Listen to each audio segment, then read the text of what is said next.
Hands up, who's using more than one LLM where it's basically ChatGPT and something else that's free in it. Basically, that's what I've been doing. ChatGPT, and then it says, all right, you're pay. No chance. I'm on to Kinney.com or something. Anyway, loads of different LLMs, but they produce different outputs, right? So how do we know how our brand is showing up on these different products? Do we need to just relentlessly test them? And that's obviously going to take tons of time. Or is there a smoother, faster way to do it? Bryan Adams. So, always a big fan of testing. I think data is always going to guide a strategy the best way. But I think some LLMs will focus on citation, some more on conversation. I don't think you should be focusing on one or the other. I think a great strategy is to make sure that you're answering relevant questions, answering them concisely with the most valuable answer the audience is looking for. And then part of that strategy should be sharing that content and showing up in credible places.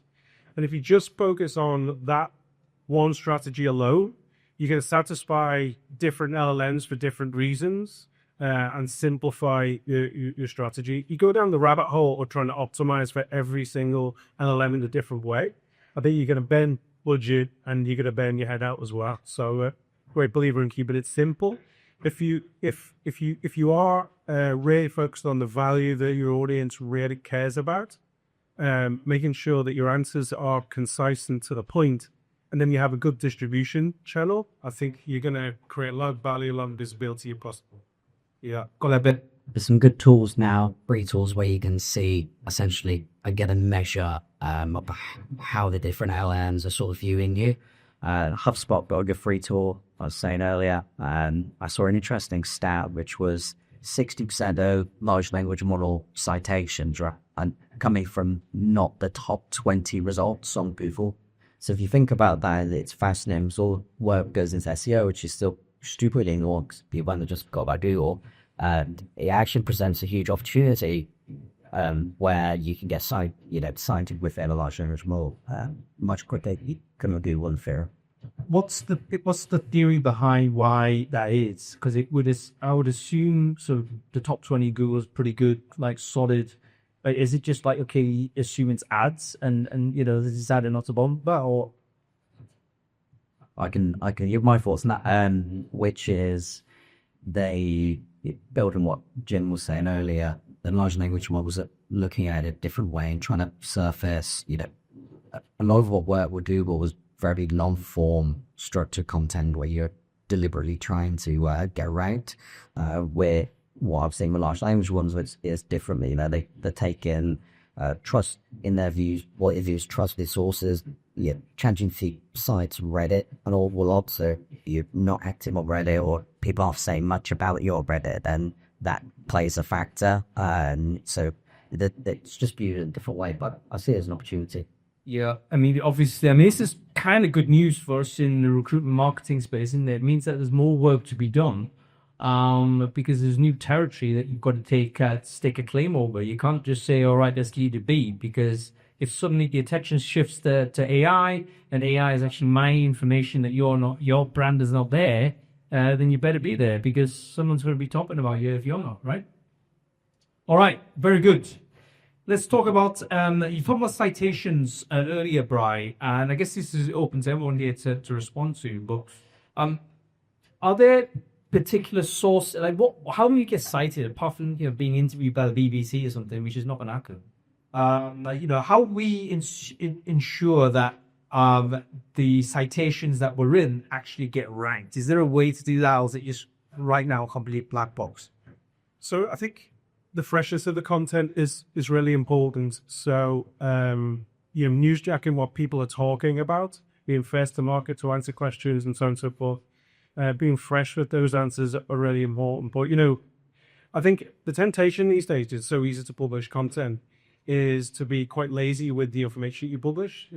People are go for quantity over quality. That's my way, by the way. You ever follow breadfruit, man? I'm just chumming it out.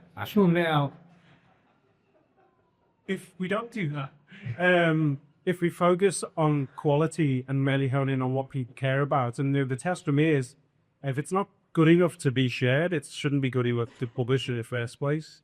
We want to be producing content that other people will reference. So if you're the domain expert, or you've got something really insightful or a different wrinkle on something, or just you're really hitting the button on the value that your audience are looking for, and you do have a distribution network, or you are making an effort to push your content out there and it is being shared, that's a real good trust indicator. It's going to get picked up, and that'll pull the audience back to where you want. Yeah, you got to get your CEO onto podcasts, basically, don't you? That's one way. Honestly, I think that's true. Like, just get your CEO onto every podcast out there. Make sure he doesn't speak shit, but get him up there. But then it's going to help, because all of those podcasts will have probably both Google and the AIs will look at that and think that's trusted in some way, right? I think maybe, but for the vast majority of us trying to fill difficult roles, all over the world or whatever, I think those candidates don't really care about the CEO, actually. So if you do something disruptive, let's just take the top 10 horrendous Glassdoor reviews, and you dig into them, and you get 10 employee voices, and you give them permission to agree with the Glassdoor, or put a spin on it, or own the conversations, and you're brave enough to publish content like that and get into the truth, I think that's more likely to be appreciated by your audience. And it's also an interesting angle that people might share as well. So yeah, you could put your CEO on podcast, and that might boost some credibility and create some leaks, but this is more than distribution network. This is about authenticity and producing content your audience really cares about. Quantity of content, though, guys. So, all right. Sorry, Hung. I was just going to say, I think it's absolutely what Bryan said, spot on. But a simple tactic is just to ask ChatGPT, like, why did you not cite Y company? And what can we do to get cited? So it will then give you all that information. We cited these because of X, Y, Z, because they got domain trust, they got this, they got that. And then it'll give you help and a strategy basically to do those names. It could be as simple as, it's backlinks, could be domain authority, or they've got content here, and there. That's where you need to look at that sort of ecosystem. I think it's also worth saying that ChatGPT will give you the sources now. So, if you then approach those sources with your content, you already know that it's a credible trust indicator to the LLMs. So, steal the drive. Yeah, that's a really good point, Jim. Interact with the LLM itself, and if ask them, yes, you already put it before. Don't pay through tokens. Go and test out the different models. Like, I've honestly been a big people take the piss out of me in work, so is GPT and it's like. So I put a lot of effort into building custom instructions and memory, really utilizing it for efficiencies. I'm obviously paying for a paid version of that account with all that information in. I just started really looking at the Claude 3 model. I mean, the way it writes is just like, oh my God, I feel like this isn't fair. I'm moving over to a completely different model, but go and test them all. And like I say, there's loads of different tools. Like you mentioned Kimmy and many others. There's loads of things that you can do to look for ideas for contents, not just being cited, but content creation ideas as well. Let's move on to measurement. Back in the day, early days, rankings, page rank and all that, pretty easy to determine after we're doing a good job. You could search it and up your pop. And is that still the same deal here? Like, let's say someone engaged one of us here, say, right, I need to be in ChatGPT recommends or whatever. Like, how do we know I've succeeded? How do I know I've failed on that? Is there a similar easy way to measure success on getting ranked by the AIs days?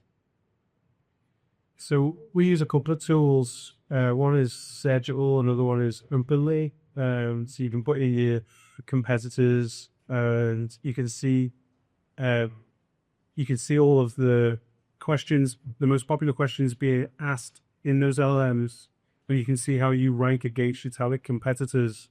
Some of those tools will then review content suggestions, like the headings and the frequently asked questions and the schema and all that kind of stuff.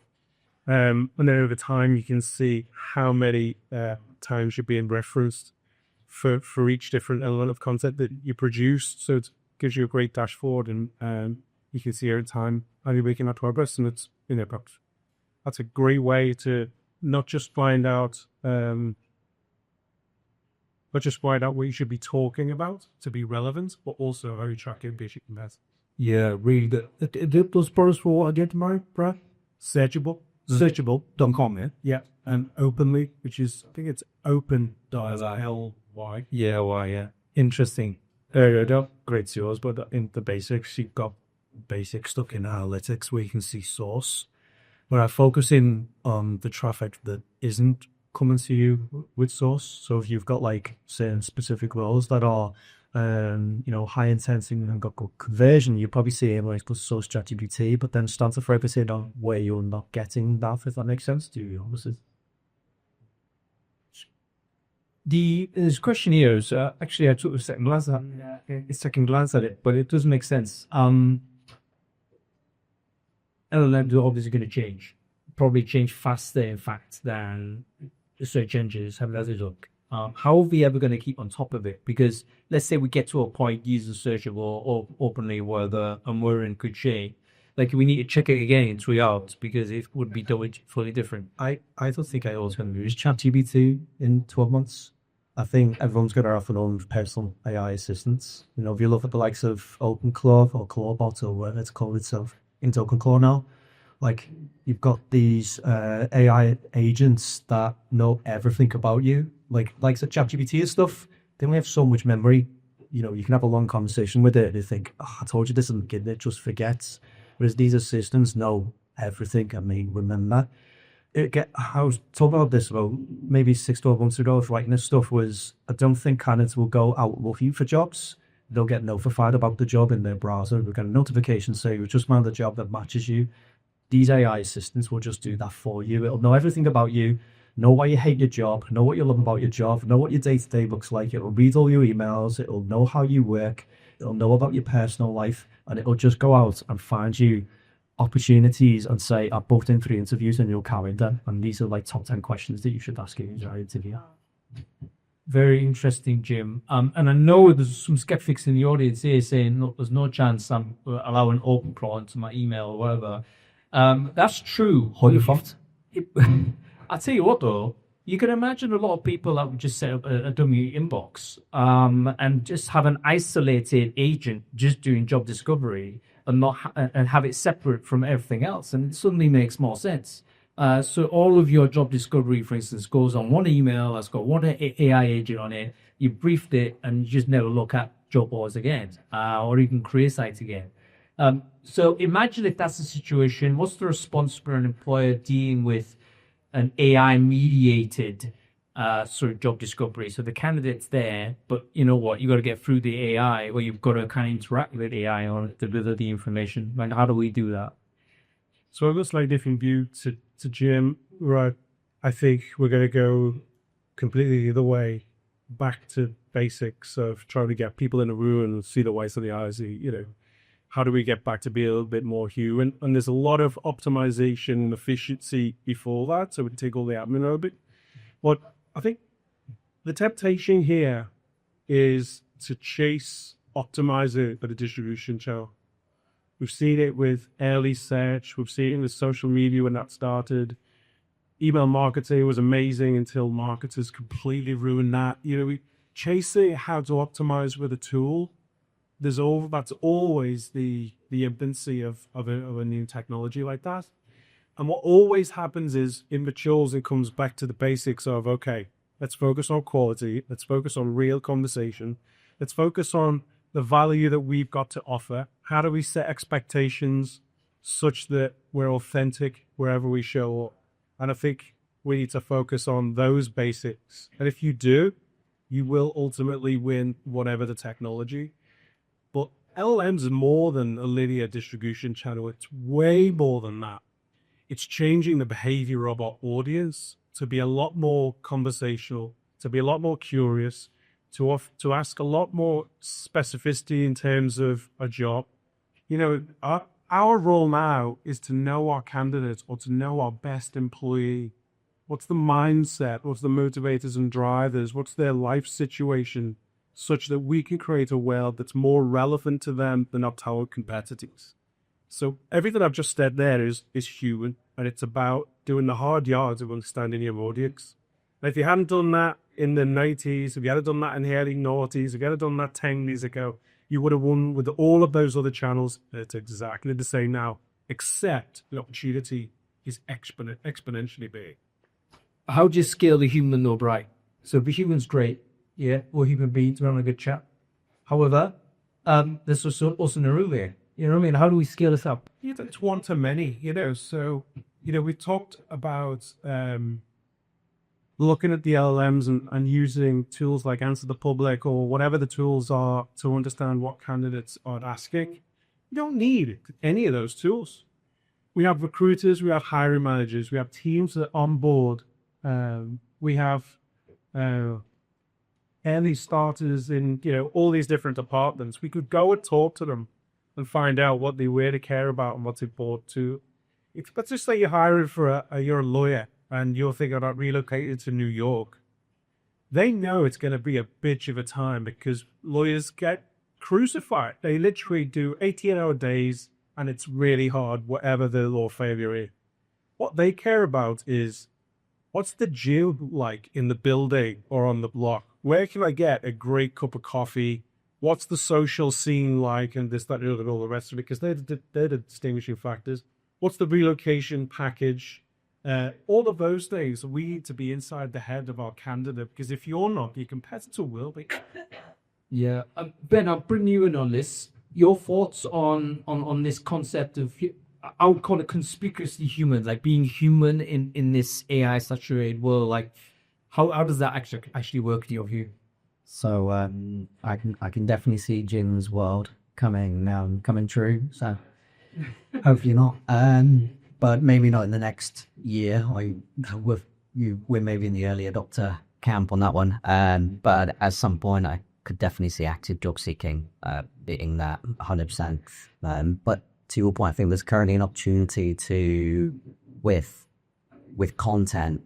As I said earlier, there's so much generic content now.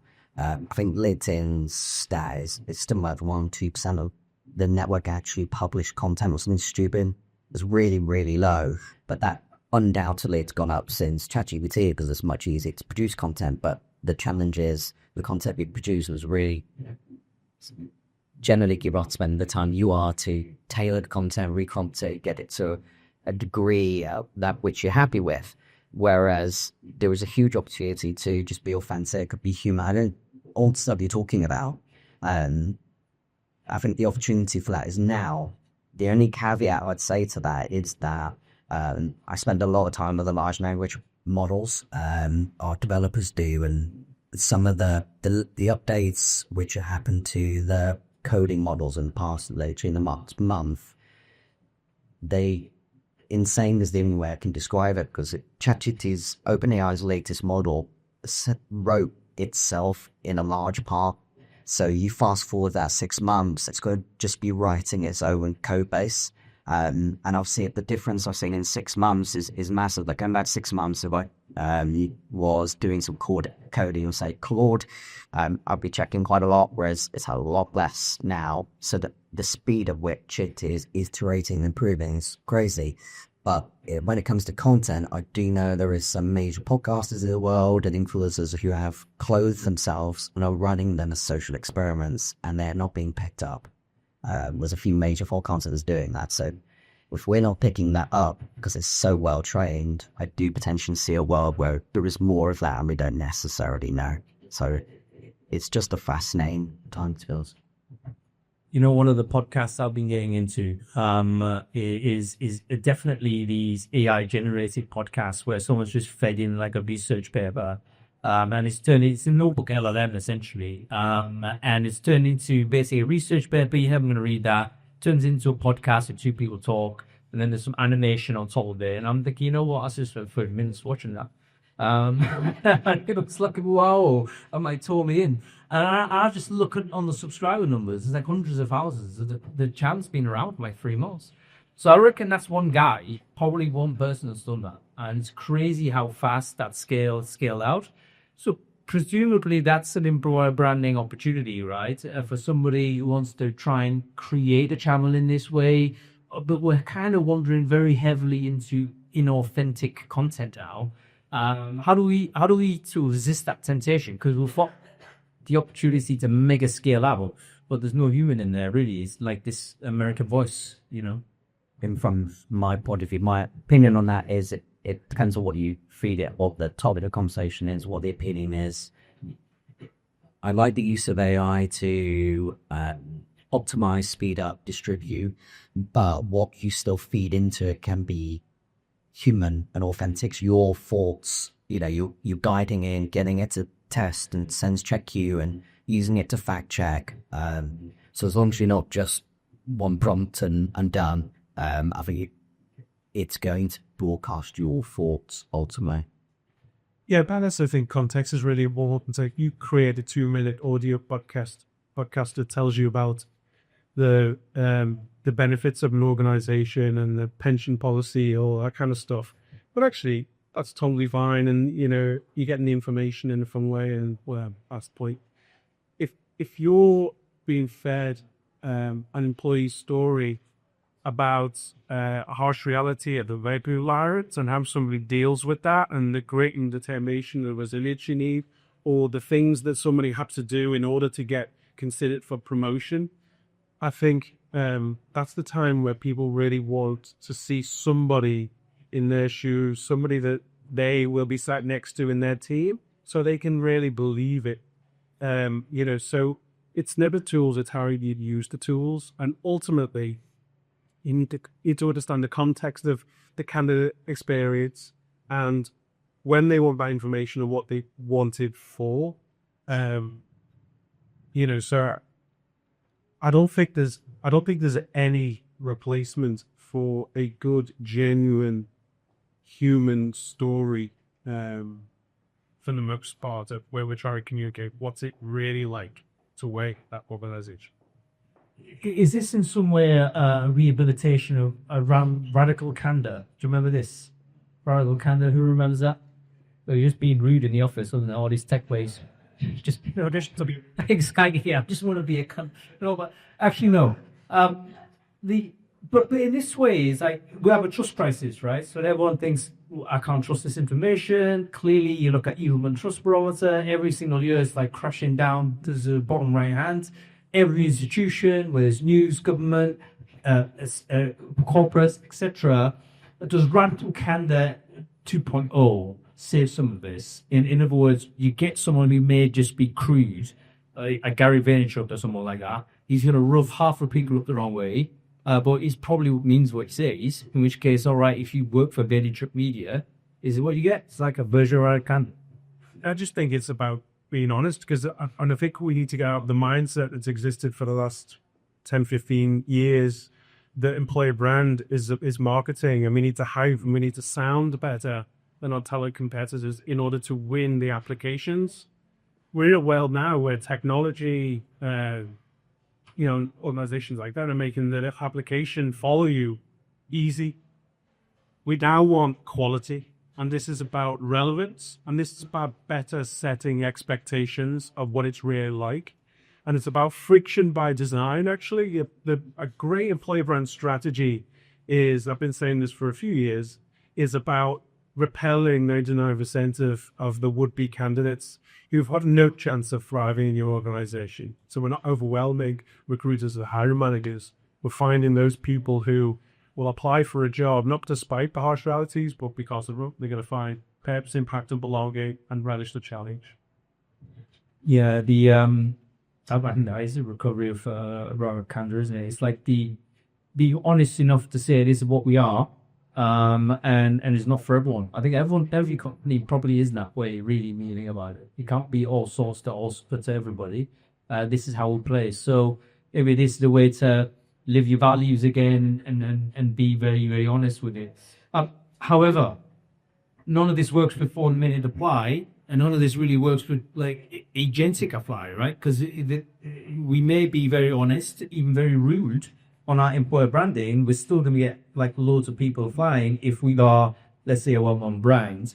So then does the EB then come into the assessment flow? So in other words, we just accept there's going to be tons of applicants, but maybe we then hit them with an advert or hit them with a video or hit them with something to deter or, yeah. I'm still not sure about the route thing with the employer brand, but I think if you look at the whole sort of marketing funnel, your employer brand exists throughout. And I do think it's okay to ask your candidate audience to do a little bit more to prove that they can put some effort in to qualify themselves. I think there's a time to give them a story about adversity and challenge, and then tools are getting better at automated assessment or screening at the top of the funnel as well. And, we're working really hard on assessment tools and matching people to an ideal culture to give candidates more information to opt out, actually. I don't think volume of applicants is the majority of our challenge. So in this room now, it's like, who's worried about not getting enough applicants? Who's more worried about volume of applicants? So a few. So who's more concerned about quality of applicants and screening out? See, for me, that's the majority. There is a fire on that. So I'm going to be earlier about going complete Hawaii and asked them for a full page. Is the space based in their reputation? But then thing is, reads rather. This absolutely, but and I don't think this is where I don't think there's one answer fits all. But the idea here is you can turn the dial to suit yourself. If you're getting 1,000 applicants a day for a role and you can choose to be picky, then you can adapt the candidate experience to fit that, because then you really are looking for somebody who will thrive in that role. And we're talking, this is far more than just skills.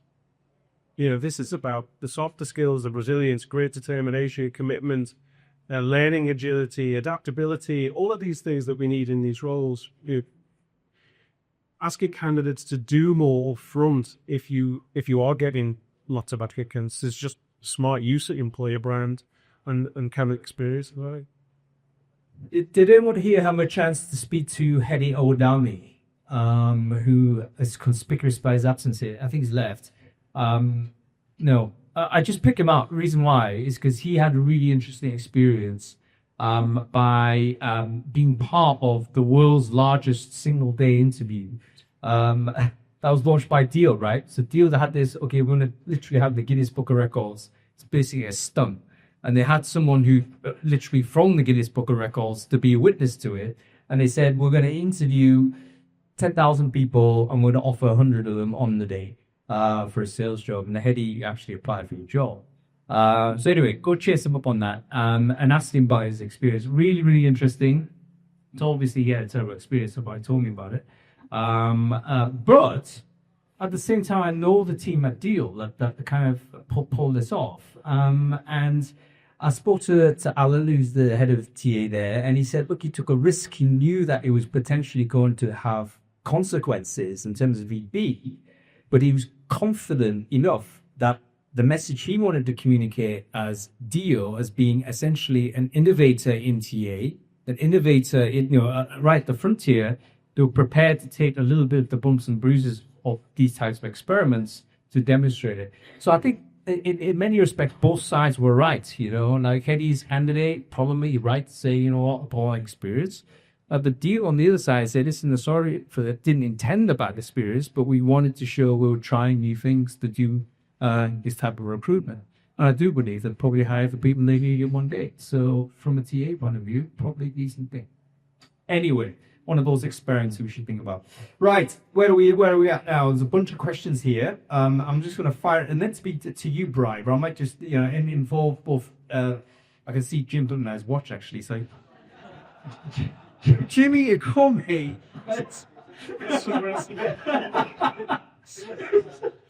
He's had enough.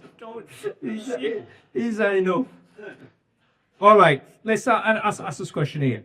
So, AI-driven discovery, what's the one thing that organizations underestimate? We've talked a little bit about it around the houses, but one thing you think that actually people don't know about? Jim, you got any thoughts? What about this side? let's call it AI driven discovery. So one thing you think employers generally really don't know about, but they should. I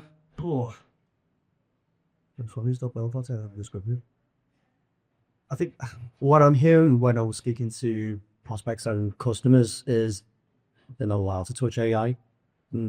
So sort of risk averse to be able to use it. My wife's a social worker and they're just getting introduced to Gemini and I'm like, it's the worst. And then she comes to me and goes, oh, we had ChatGPT training to me. I said, I heard it was horrific. It was like AI for dummies type of thing. But I think the discovery for them is very early days. I think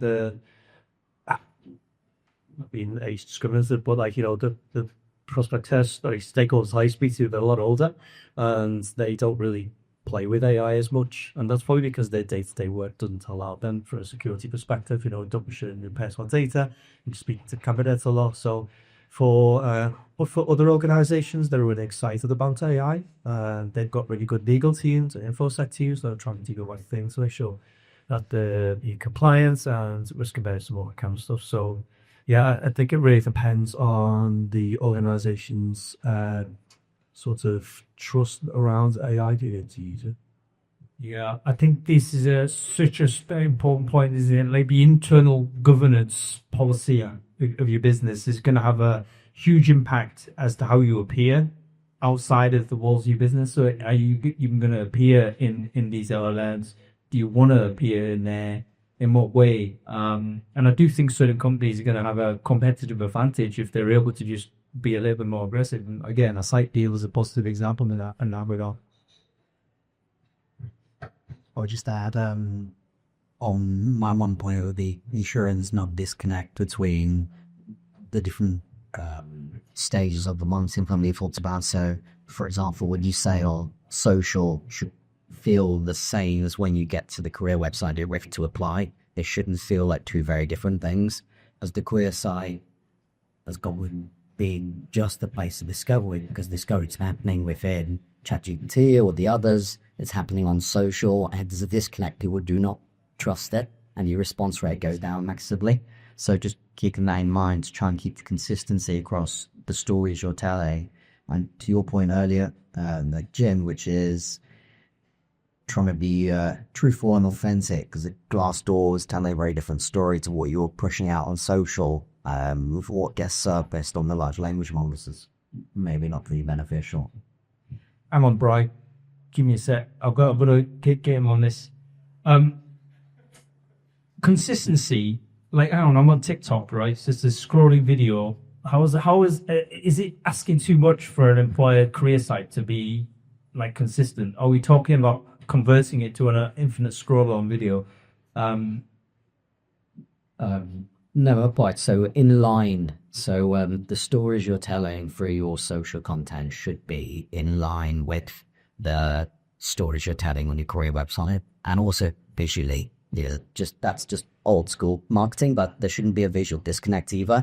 They should be all the same, because it's nowadays in today's market, half the battle is just trust. The world's full of scams of fake sites and all sorts of different things nowadays. 40+ scam buying product, and the world is full of that. So all these are things are little trust signals. So just ensuring there's no visual disconnect, which is old school basics, but in terms of the content of the stories you're telling, even though on TikTok it might be stupidly quick, but it should be in line with where you're going to apply. Yeah, so basic stuff like your color choices, the tone of language, and I should imagine that should mean your career science gets TikTokified to a degree, right? So we're going to lose the corporate speak. What works on these social platforms probably needs to bleed into the desktop sort of experience, and sound. We should talk about sound, like the music. Did you guys have branded sounds? I mean, think about that, because that's one of the ways in which you can communicate the trust. All right. I mean, have you guys done any work on audio? Yeah, I mean, there's a lot of opportunity on Spotify and that kind of stuff. But the point I'll still make is we mentioned earlier that some of the citations and some of the brands appearing in LLMs they're not ranking in the top 20 positions in Google, you're saying, Elliot? For me, that's your opportunity. That's the biggest thing that's underestimated. Because wouldn't it be a damn shame if the top 3 companies in Google for automatically the ones that were the ones being mentioned in SOMs? This is a massive indicator that it is a level playing field, and the ones that put the effort in now are gonna win. And this is a complete new landscape where we're all starting from scratch. And if we lead into this and tell great stories, we can make huge yards and get big headers. But to your last point, does anyone remember the launch of Game of Thrones? So this is my favorite example of what we call transmedia storytelling. So to launch the franchise Game of Thrones, I was previously unknown, apart from a little community of really geeky, nerdy people in love this sort of fantasy story. So what they did was they created these amazing little boxes of like all potions and little letters and all kinds of stuff. And they sent them out to 100 influencers that love the books of Game of Thrones. They opened the boxes, they filled themselves opening the boxes, they got the videos on YouTube and a lot of this stuff. Then they created food trucks and had them all around New York and all these different places of Game of Thrones menus and all the food they serve authentically from the Game of Thrones universe. They did all these different things to see the different aspects of the world to bring it to life, including the noises and sounds of battles and all of this kind of stuff. They created games that took you from Reddit to different places and you have to solve puzzles and all this kind of stuff. They created Charter Online. The point here is you've got an infinite opportunity to be really creative, to tap into the mindset of your audience and do something interesting to have people talk about you in a different way. And that just requires effort and go back to understanding your audience. And maybe it's not about telling a story on TikTok or a story on Instagram. Maybe it's about starting an interesting story on those channels and bringing the path to your career site where you've got much more of an attention span to tell a bigger, better story that, by the way, leads to more stories. That leads to more stories. People go down rabbit holes and really learn about the culture. And so I think you're in a world now where it's not about just attention, it's about affinity. You know, so if you're relevant to your target audience and you're engaging in an interesting way and bringing the day-to-day employee experience to life better than your talent competitors, then you're going to win across the board in most GAs. I can see Tracy looking at her watch as well. So time is pressing. So I'll move on to more or less the final round, which is a question for all of the panel here to answer. How do you increase trust? Like, what's the technique of increasing trust, Jim Taylor?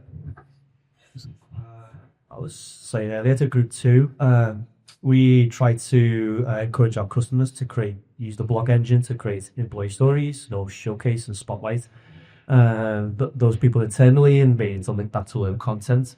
And what we see is most of our customers tend to don't use the author elements of blogs. They tend to just use the default author. For authors are looked at from what they call an SEO EAT, which is basically authority and trust. Now, when you've got authors within your blog engine, that when these LLMs and these bots come to the site, they'll look at the authors and then look at the fact that they talk about these specific subjects, that they must be the subject matter expert. And that gives more trust in your whole domain authority when it comes to creating that content. So don't leave your sort of employee stories as the marketing manager with that one single voice. There's probably a load of, I think we're talking about C-suite for leadership. They've got expertise as well. You can connect to their LinkedIn profiles and all that kind of stuff. So I think trust around employee story content, authors was the one for it. I would just quite simply go with let your employees tell their stories. And then that's simply simple. That we work primarily with enterprises, and you'd be amazed. There is not, I'm sure, loads of good stories in the enterprise, but they're not being surfaced. They're not necessarily being encouraged unless they're like a particular drive for it. So I would say let employees tell their story by genuinely put it out there, kind of on whatever channel it is, be public about it, and then let them actually tell the story. Do you have a technique to help make that happen? There's all, not to give you more tools, but there's loads of tools will focus on collecting employee stories at scale. And we work with, it's not our bag, but I know there's lots of them. You could ask ChatGPT, I'm sure it'll tell you. But it's much simpler ways of just most organizations within their departments, within their teams, know people who you're quite happy to tell the story. So it's just giving them the space, and allowing them to do it, essentially. Letting them know it's okay to go tell their story publicly on social, blog, or wherever it's, wherever it is. It just doesn't happen enough unless it's Glassdoor and matter. It's not always the right business.